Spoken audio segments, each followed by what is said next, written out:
नमस्कार, मी सौ करुणा सुधीर बनसोड, शिल्पनिदेशक basic cosmetology, government ITI Pandharkawada. आज आपण हेअर स्ट्रेटनिंगबद्दल माहिती बघणार आहोत। लांब सरळ आणि सुंदर केस सगळ्यांनाच हवेसे वाटतात। काहींचे जन्मताच सरळ केस असतात तर काहींचे नसतात। तरीही तुम्हाला हवं असल्यास तुम्ही स्ट्रेट केस करून घेऊ शकता, पण यासाठी बरीच काळजी घ्यावी लागते। केस सरळ करण्याची सर्वात लोकप्रिय पद्धत म्हणजे हेअर स्ट्रेटनिंग। खरं तर हेअर स्ट्रेटनिंग ही एक अशी हेअर स्टायलिंग टेक्निक आहे ज्याच्या वापराने तुमच्या केसांना स्ट्रेट केले जाते, त्यामुळे तुमचे केस सुंदर आणि स्मूथ दिसू लागतात। हेअर स्ट्रेटनिंगबद्दल माहिती बघताना त्याचे प्रकार पाहणे गरजेचे आहे। त्याचे दोन प्रकार पडतात। एक टेम्पररी, ज्यामध्ये केसांना उष्णता देऊन केस स्ट्रेट केल्या जाते, आणि दुसरी परमनंट, ज्यामध्ये रासायनिक प्रक्रिया करून केसांना सरळ केल्या जाते। टेम्पररी पद्धतीची माहिती बघताना आणखी त्यामध्ये काही भाग पडतात। 1. Hot iron straightening, 2. Blow drawing, 3. Straightening comb आणि 4. टेम्पररी स्ट्रेटनिंग विदाऊट हीट, म्हणजे यात बॉब पिनचा वापर केला जातो। आता याबद्दल आणखी आपण सविस्तर माहिती बघूया। Hot iron straightening.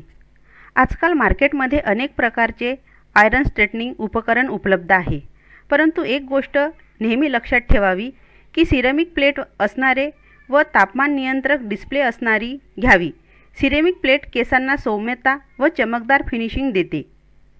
Blow dry केसांना स्ट्रेट करण्याची ही दुसरी सोपी पद्धत आहे।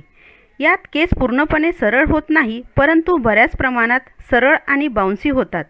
ही पद्धत यासाठी पसंत केल्या जाते कारण याद्वारे केसांना सरळ हीट दिल्या जात नाही। स्ट्रेटनिंग कोम्ब केसांना उष्णता देऊन केस सरळ करण्याची ही सगळ्यात आळशी पद्धत आहे। स्ट्रेटनिंग कोम्बला स्विच ऑन करून आपण नेहमी कंगवा करतो तसे करावे। चांगल्या परिणामासाठी केसांना डोक्यापासून थोडे टाईट ठेवावे, यामुळे केस स्ट्रेट होऊ शकतात। टेम्पररी हेअर स्ट्रेटनिंगची ही शेवटची पद्धत आहे, बॉब पिन्स। केस सरळ करण्याची ही चांगली पद्धत आहे, पण यासाठी भरपूर बॉब पिन्स व भरपूर वेळ लागतो, त्यामुळे ही किचकट पद्धत मानल्या जाते। अशा प्रकारे आपण टेम्पररी हेअर स्ट्रेटनिंगमधील काही पद्धतींचा अभ्यास केला। Permanent hair straightening. Permanent hair straightening फ्रिजी आणि कुरळ्या केसांना सांभाळण्यासाठीची दीर्घकालीन पद्धत आहे। याची लोकप्रियता आजकाल खूप वाढली आहे, पण आपल्याला हे माहीत असणे गरजेचे आहे की याच्या जेवढ्या पद्धती आहेत त्याचबरोबर त्याचे फायदे व काही नुकसान आहे। परंतु शेवटी आपल्यासाठी जी पद्धत उपयुक्त ठरेल त्याचा विचार करणे गरजेचे आहे। तर याचे काही प्रकार आहेत, त्याची माहिती आपण बघूया। परमनंट हेअर स्ट्रेटनिंग याच्यात 3 प्रकार पडतात। 1. Keratin treatment, 2. Japanese straightening, 3. Chemical straightening, अशा या 3 पद्धती यामध्ये येतात। तर याची आपण आता माहिती बघूया। केराटिन एक प्रकारचं प्रोटीन असतं जे नैसर्गिकरित्या केस, नख व दातांमध्ये असते आणि त्यांना मजबूत करते। पण हे केस जेव्हा बाहेरील प्रदूषण, धूळ, माती, ऊन आणि हवेच्या संपर्कात येते तेव्हा हळूहळू त्यातील केराटिनची मात्रा कमी होऊ लागते आणि केस निर्जीव व फ्रिजी होतात। केराटिन ट्रीटमेंटमध्ये केसांची गेलेली चमक परत येते, त्यामुळे केस मुलायम व चमकदार आणि सुंदर होतात।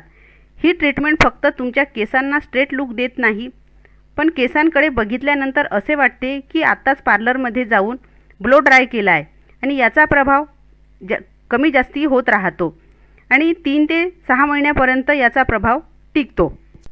जापानीज हेअर स्ट्रेटनिंग या ट्रीटमेंटमध्ये रासायनिक व हीट या दोन्ही गोष्टी वापरल्या जातात व या प्रक्रियेत केसांच्या सिस्टीममधील प्रोटीन बॉन्ड ढिले होतात आणि केसांच्या कोशिकांना स्ट्रेटनिंगद्वारे पुन्हा आकार दिला जातो। या प्रक्रियेत केमिकलला केसांवर 15 ते 20 मिनिट ठेवून केसांचे बॉन्ड तोडण्यासाठी लावले जातात व यानंतर मग केसांना हीट दिल्या जाते।